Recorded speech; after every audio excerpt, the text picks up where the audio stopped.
Hello everybody, this is Steven, this is Wireless Atari here. We are going to go ahead and reveal a pretty decent game console called the Magnavox Odyssey².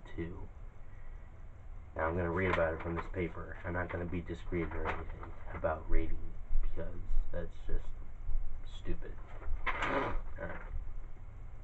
Magnavox Odyssey².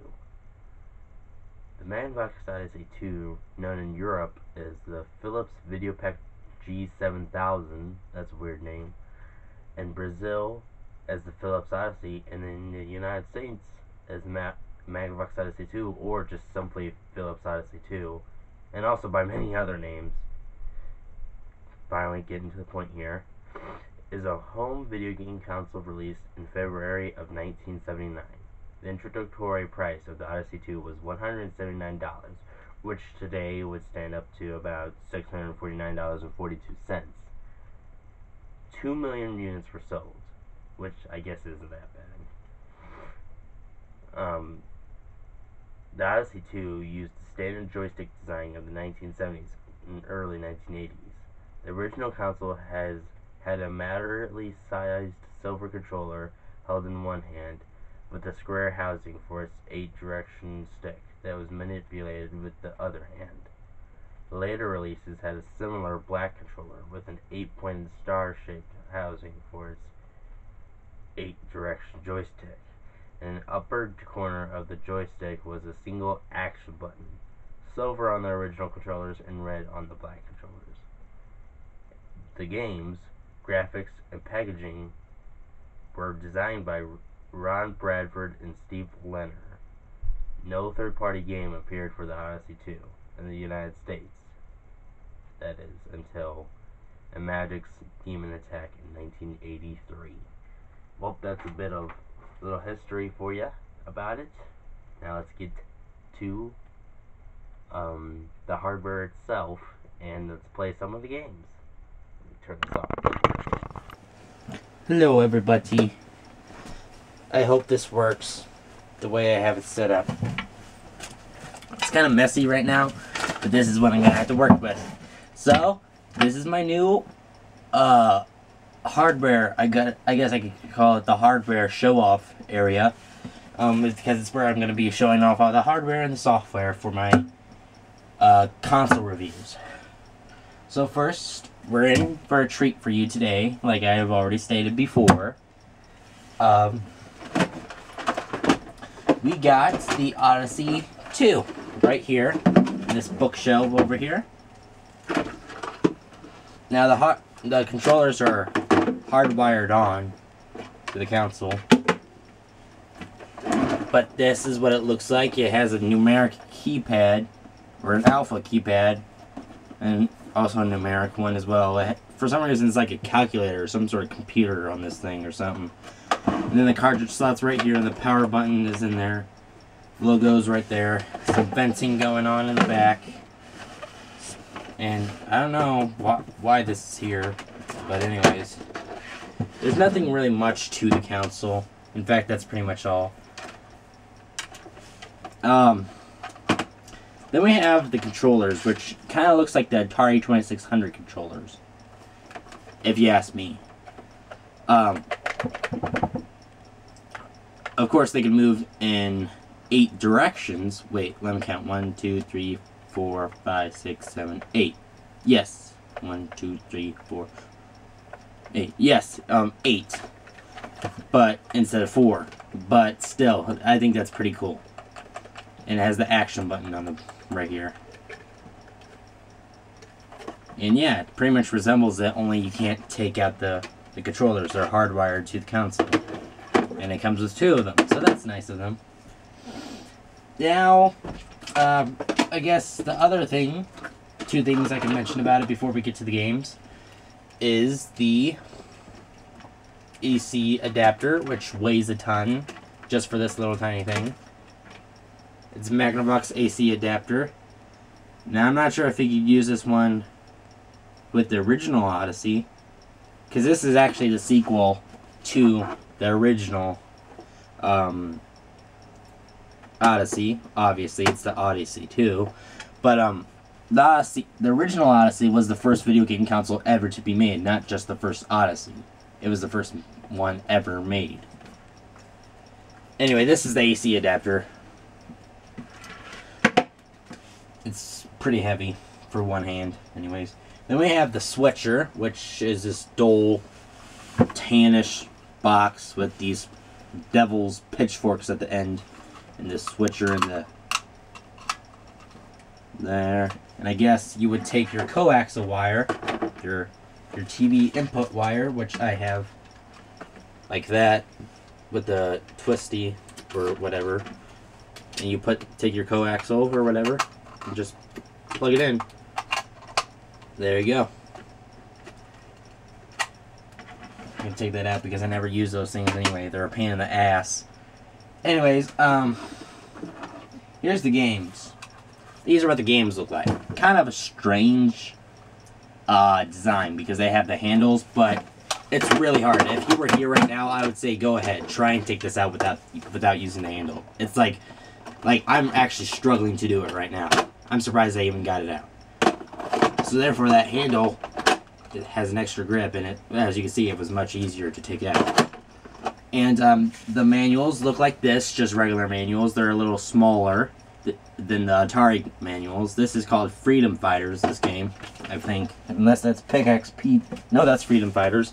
The other one I have is Pickaxe Pete with this strange cartoony looking miner of a guy. Same thing on there. And then, I think it's one of my most prized possessions for my game collection, and especially for the Odyssey, is, I'm sorry, I was listening to something, is the Quest for the Rings. This is a boxed game, but they don't all come like this. This is a special game. It's probably pretty rare. It opens up like a board game, kind of, and it's kind of resembles a board game, really. You have yourself a map thing, an overlay that you would put on the console itself, like that. You have your special gold labeled cartridge. You have puzzle pieces.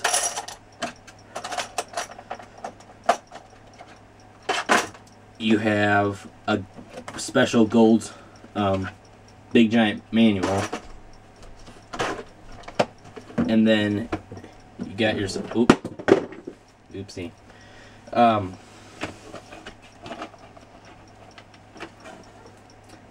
The board. So it's kind of like a board game, really. Alright, let's get this all back in. I just made a mess. So, yeah. Let's see how this video turned out. I'm not sure if I'm going to have to redo this. Sorry for the loudness. Good morning. Actually, no, it's noon. But, anyways, let's get started with the Odyssey 2 games. First, we got Pickaxe Pete. I really don't understand it a whole lot. Probably kind of like Donkey Kong or some crap like that. But here it is.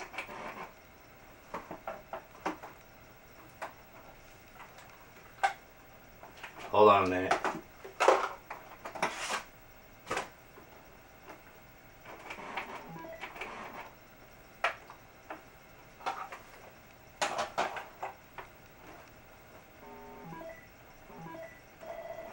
There we go.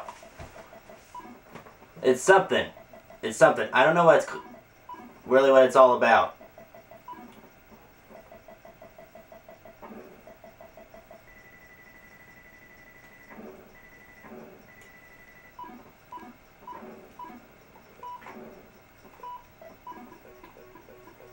Crapola.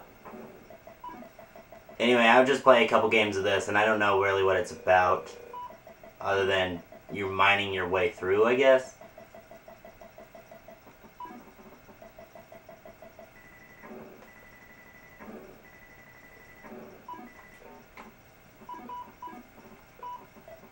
But the graphics are pretty good for the time. I mean, this game was released right after the Atari, just like a year after the Atari.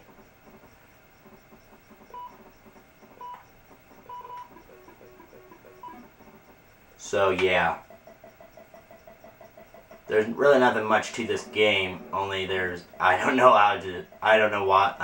what the freak I'm saying because I don't know how to play it. I think you could even crouch. Yeah, you could crouch. That's pretty cool. This must have been like the first form of crouching in a game.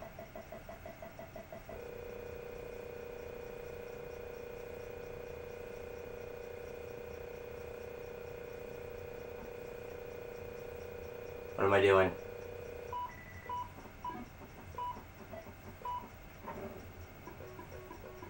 Alright, well, enough of that, sorry. I could read the manual, but that takes out the fun. Alright, next is Freedom Fighters, which is kind of like Asteroids, only better. A lot better. Where did I put the cartridge? Oh, it's right there.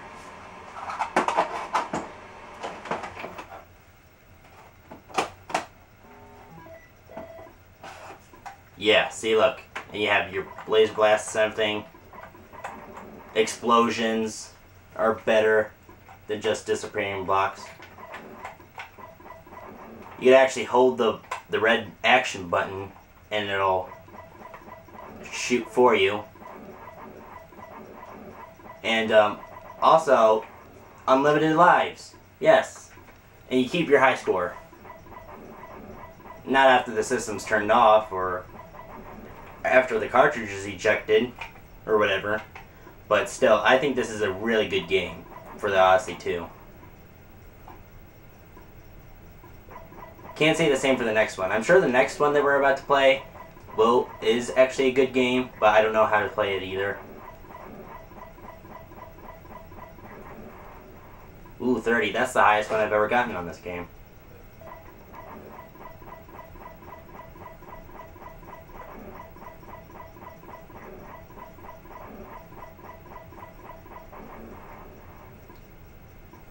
Alright, let's play a couple more times and then we'll switch off to...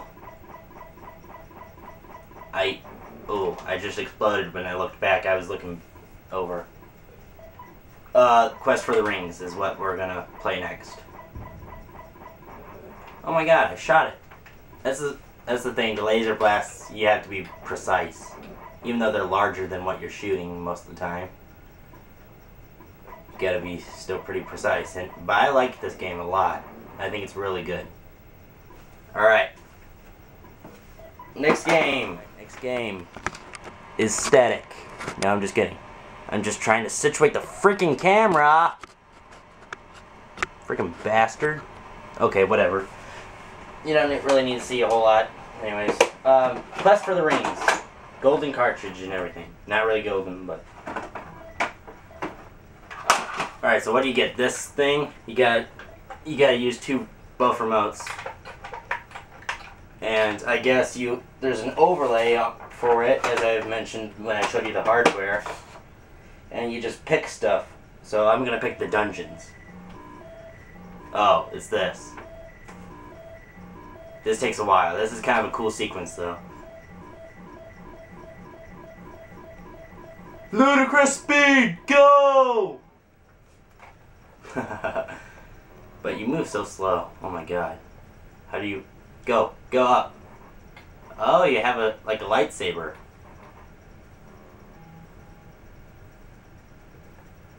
And they strike you down.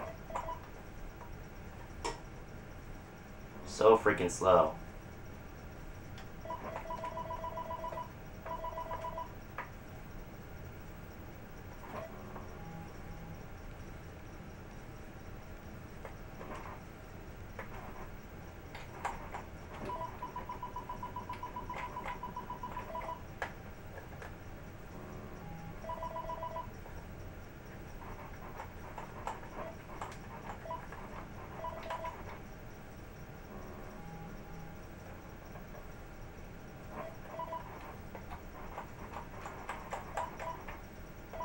Really... Okay, now I'm starting to see this game, because before I didn't know that you had like a lightsaber looking thing. I'm not sure if you could really see it all that well. Oh great, now the red guy's moving. Now he's stuck. try and get this.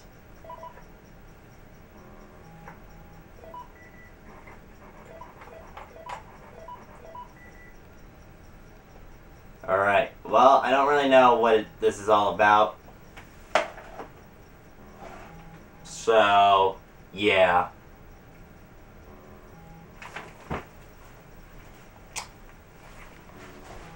Alright, I'll see you back into other places. Meaning, Well, now you've seen some of the hardware and some of the games that were released for the hardware. Let's go ahead and finish this up. The console sold moderately well in the US, even without third-party games. By 1983, over 1 million Odyssey² units were sold in the US alone. The lack of third-party support kept the number of new games very limited. The success of the Philips VideoPack G7000 overseas led to two other companies producing games for it. Parker Brothers released Popeye, Frogger, Q*bert, and Super Cobra, while Magic also released Atlantis. To sell would be customers on its technical abilities to a computer-based console. Odyssey 2 was marketed with phrases such as the ultimate computer video game system, sync sound action, true reality synthesization, on-screen digital readouts, and a serious educational tool. Whatever. On the packaging for the console and its game cartridges. All games produced by Magnavox/Philips ended with an exclamation point, such as KC Munchkin and Killer Bees. The successor to the Magnavox Odyssey 2 is the Philips CDI, which we'll hopefully talk about later. Hopefully. It's really expensive, so I'm not sure if I'll be able to get my hands on it. Fun fact, in 2009, the video game website IGN named the Odyssey 2 the 21st greatest video game console out of its list of 25. It's not really that well, but whatever. At least it made it onto its list. Alright guys, thank you guys so much for watching. I appreciate you watching, and I will hopefully see you in the next video, whatever it may be. And hopefully you'll join me for some more Blast from the Past action. See ya.